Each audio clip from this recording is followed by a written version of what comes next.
অন্যের বিপদ যদি দেখেন, এটার জন্য একটা দোয়া আছে। অনেক সময় আমরা দেখি হাসপাতালে ক্যান্সারের 3rd স্টেজে চলে গেছে, লোকটা হ্যাংলা হয়ে চিকন হয়ে হায়রে কি কষ্ট পায়, দেখি না? বিষ্ণু বলে একটা দোয়া যদি কেউ অন্যের কোনো বিপদ দেখে পড়ে, ওই বিপদ তার জীবনে কখনো আসবে না। শুনবেন? শোনার আগ্রহ আছে?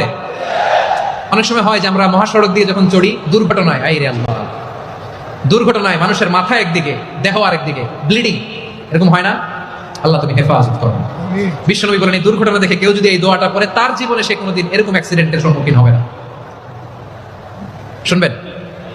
বিশ্বনবী বলেন অন্যের বিপদ দেখে কেউ যদি পড়ে, আলহামদুলিল্লাহিল্লাযী আফানি মিম্মা বাতালাকা বিহি ওয়া ফাদ্দালানি আলা কাসীরিন মিম্মান খালাকা তাফদীলা, মানে প্রশংসা সেই আল্লাহর যে আল্লাহ তাআলা তোমাকে যেই জিনিস দিয়ে পরীক্ষা করেছে, আমাকে ওইটা থেকে বাঁচিয়ে দিয়েছে। তোমাকে আল্লাহ যেই বিপদে ফেলেছে, আমাকে ওই বিপদ থেকে তিনি মুক্ত রেখেছে, আর তার অনেক সৃষ্টির উপর আমাকে তিনি প্রাধান্য দিয়েছে। সুবহানাল্লাহ পড়েন। যে কোনো বিপদ, কারো ক্যান্সার দেখে যদি এই দোয়াটা আপনি বিশ্বাসের সাথে পড়েন, জীবনে কোনোদিন ক্যান্সার রোগে আক্রান্ত হবেন না। দুর্ঘটনা দেখে যদি পড়েন, ওই দুর্ঘটনা আপনাকে স্পর্শ করবে না। যে কোনো কারো বিপদ দেখে যদি কোনো বিশ্বাসী বান্দা এই দোয়া পড়ে, বিশ্বনবী বলেন লাম ইউসিবহু যালিকাল বালা, ওই বিপদ তাকে আর ধরবে না। উফিয়া মিনহু মিন যালিকাল বালা কাইনাম মা কান, সে যতদিন হায়াত পাবে কোনোদিন ওই বিপদ তাকে স্পর্শ করবে না।